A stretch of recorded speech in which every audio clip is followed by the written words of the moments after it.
Well, I'm back for a brand new week, and I'm getting ready to make a trip to tell everybody I can about what the Christian Entrepreneur Network is all about. And we also have a short book that we will soon be publishing, and for many of you, you're going to get it free. It's simply called Fully Alive. Fully Alive. And it will include a prayer, and then it will have 7 things you need to know to be a successful business entrepreneur, and in particularly a successful Christian business entrepreneur. A number of years ago, a gentleman named Stephen Covey wrote a book called The 7 Habits of Highly Effective People. And we're going to do a little bit of that for you too. We're going to go through, certainly, you begin with a prayer. You always start with a prayer. And then you begin to say, Step 1, Step 2, Step 3, Step 7, and these are the things I need to know, the things I need to become, and the things I need to do to be successful in my life and business. And this week, we're going to deal with some of those things, and I hope you'll spend a little time and learn a little bit about that. And we're going to begin with, however, a little fun time, because here on this Monday evening, I'm just going to share with you a little bit about being a cowboy. That's right, being a cowboy, one of the great American institutions. And I'll tell you a little bit about that story and perhaps give you an idea how you can become a cowboy entrepreneur. That's coming up. This is Radio on the Edge. It's radio right now. It is the Jesus Entrepreneur, and we're ready to roll. Let's go.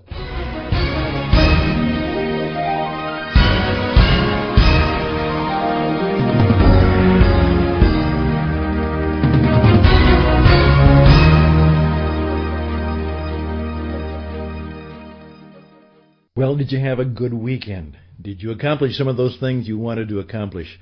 I had a lot to do. I spent a lot of time working in our church, but I also have some errands that I had to get done, and thank goodness we were able to get a lot of those things done. And so after our Sunday night meeting, which ran kind of late, that's kind of the personal meeting that you have with yourself, with God and your own spirit, and hopefully out of your Sunday night meeting, Monday morning will go much better for you. And we got off to a good start. Got off to an early start. About 4 a.m. I start to roam around and begin to make life happen. So I can oftentimes say that by 9 o'clock, I may have achieved more in that 5 hours by 9 o'clock than some people will achieve the entire day. And today is a very, very long day for me, but that's fine. You see what happens if you really love what you do and you're encouraged and energized by what you do. You can work a lot of long hours. Now, you have to take time to rest, which I do, to eat right, to pray. I go for walks with my dog, Jackson. All of that happens, but if you do those things, and if you give that balance, burnout doesn't take place, because burnout is mostly a product of boredom. You're just working real hard at something that bores you to death, and that'll burn you out. I'm fortunate that I am in the right place. I get to do exactly what I love to do, and part of that is being on the radio and talking to you. So I hope that will be a helpful thought for you today. And I trust your weekend went well. And now, what is the mission for this week? Would you think about that? Okay, you've gotten into it. You ran into Monday. You did it. Now, as you look back, you saw the week that's ahead of you. What will you really want to achieve so that on Friday, maybe Saturday morning, you'll be able to say, I got the week done. It was a productive, it was fruitful, I was faithful.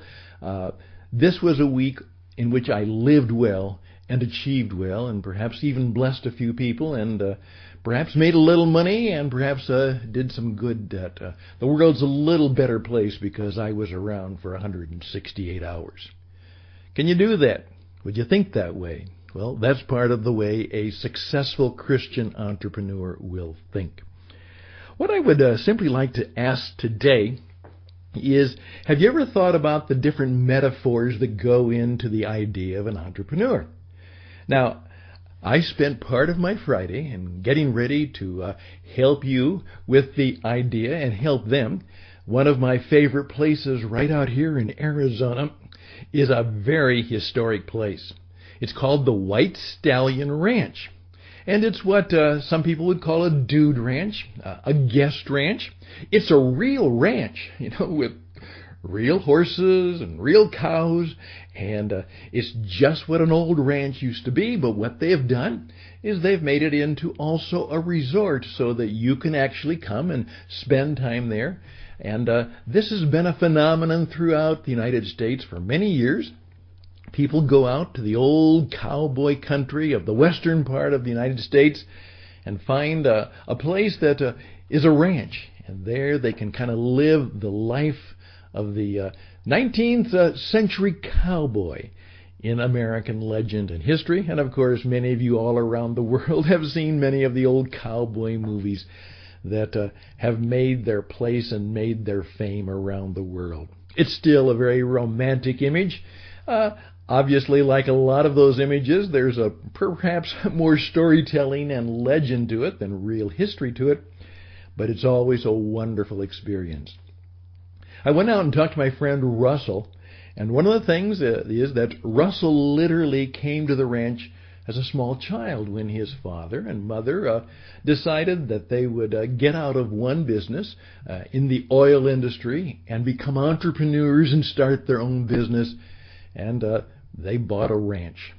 And for many, many years, the family, first the mom and dad, and then Russell and his brother Michael, and then the children are making it a third-generation expedition, a third-generation enterprise. It's kind of their Starship Enterprise. And so whenever I need a recharge, I go out and spend some time at the White Stallion Ranch in Tucson, Arizona. And I'd encourage you to look it up. Just kind of Google or Bing or do whatever you do, and you will be fascinated by looking at the story of the White Stallion Ranch. A lot of history there. A lot of movies and television commercials were made there.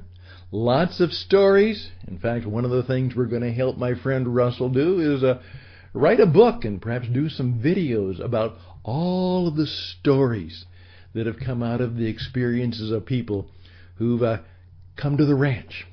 And I still remember a wonderful story. One of the first times I visited the ranch, I took my wife Karen, and we were enjoying it. And we came to kind of the reception afterwards, after a day of horse riding. They have a little time of socializing and mixing. And my wife turned to the woman next to her and asked her, her name and where she was from. And she was a long ways away. And then my wife asked the key question. Not just, what did you like or what did it... She said this: what happened to you at White Stallion? Not just what did you do, what happened to you at White Stallion? And it was a wonderful answer. The woman paused and smiled, and then she said, I became brave. I became brave.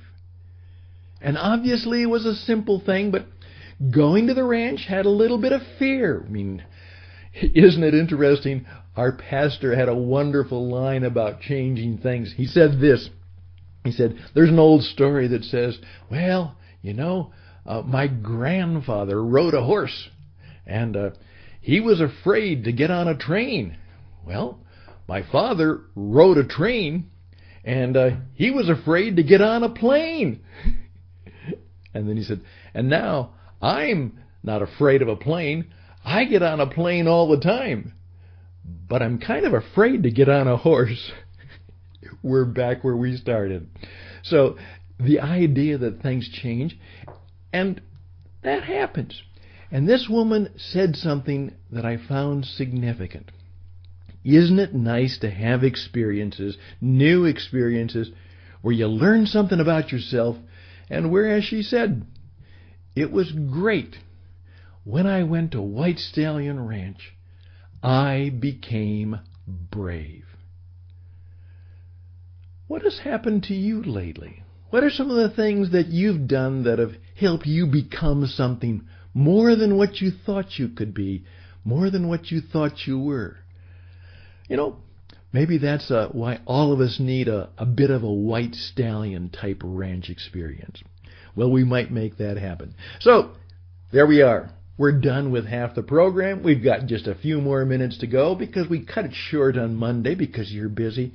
But that's all I want to leave with you right now. Look at the White Stallion. Look at the ranch. Look at the person you are. And what has changed? What do you want to become?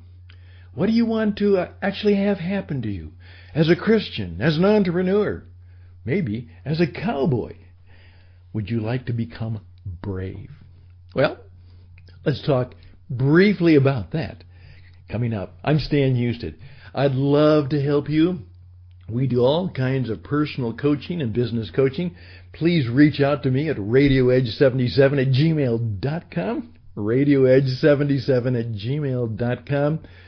We're putting together a brand new website. It'll be tcenglobal.org. The Christian Entrepreneur Network Global, my good friend Isaac, is putting that together, and that will go well, I hope.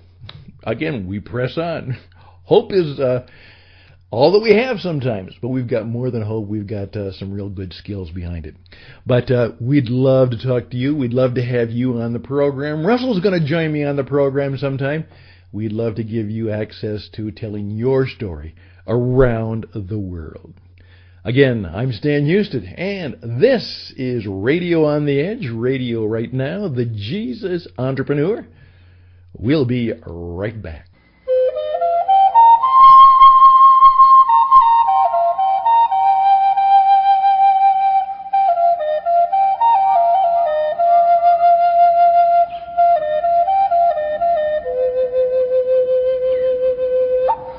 Well, what does it mean to be a Christian entrepreneur?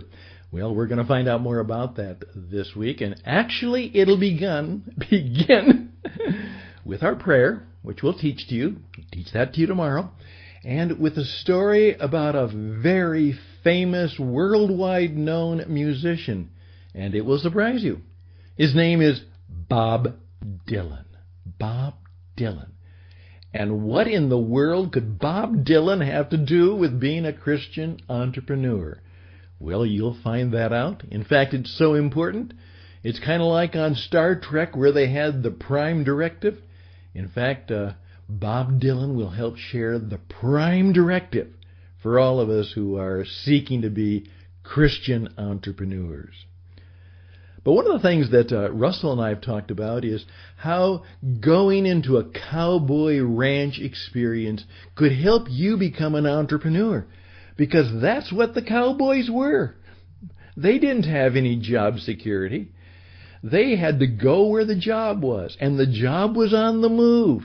And what it was, that those things called the cows, those things called the animals, they had to be moved.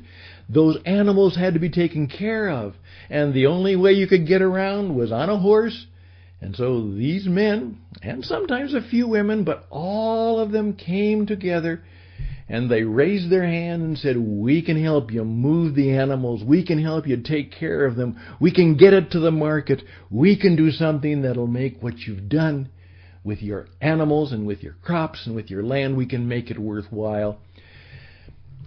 And they worked hard, and they didn't have a job security. They would finish up, and then they'd go looking for another gig, another opportunity. But in the midst of doing that, there was a certain ethos or character that came about.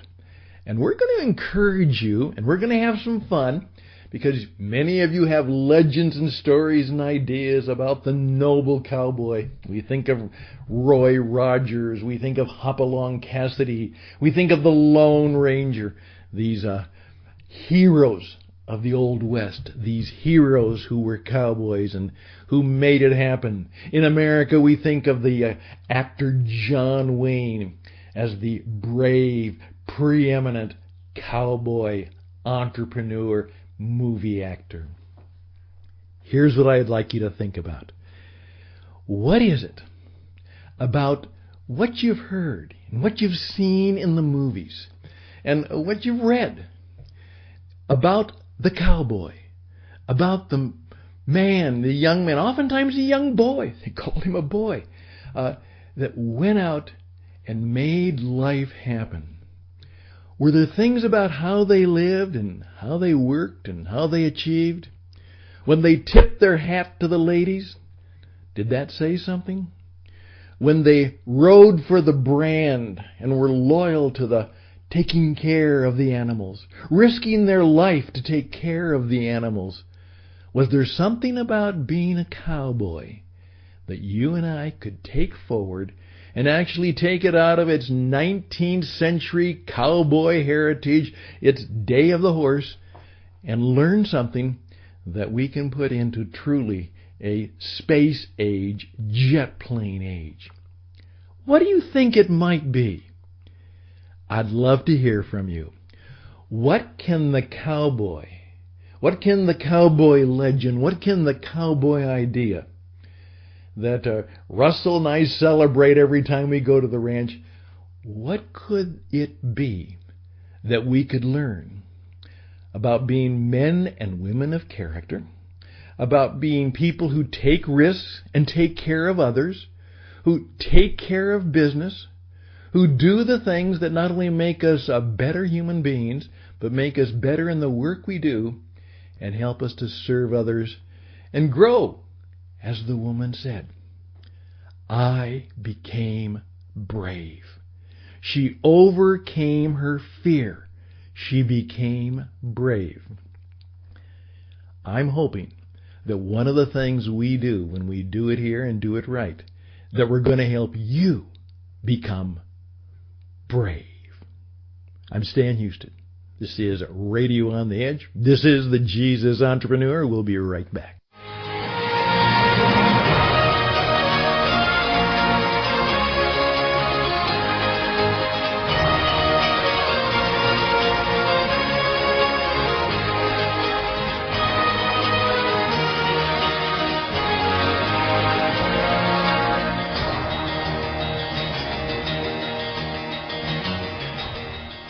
As my wife oftentimes listens in to the recording program, she oftentimes smiles at me and says, "Oh, you're just really full of it, aren't you, Stan?" Now, she says that with perhaps a double meaning, but she knows that there's a lot of energy and excitement, and there's just so much we can learn about being a Christian, about being a cowboy, about learning the entrepreneurial lifestyle that will make it go better for us. And we're hoping to do more of that.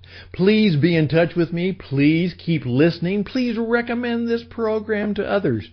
You're going to be on it someday, and then we'll really want to recommend it to others. So radioedge77@gmail.com, radioedge77@gmail.com. Please stick around. Please come back and seek ways to be better and to be brave. And seek ways to every day bless others. Bye for now.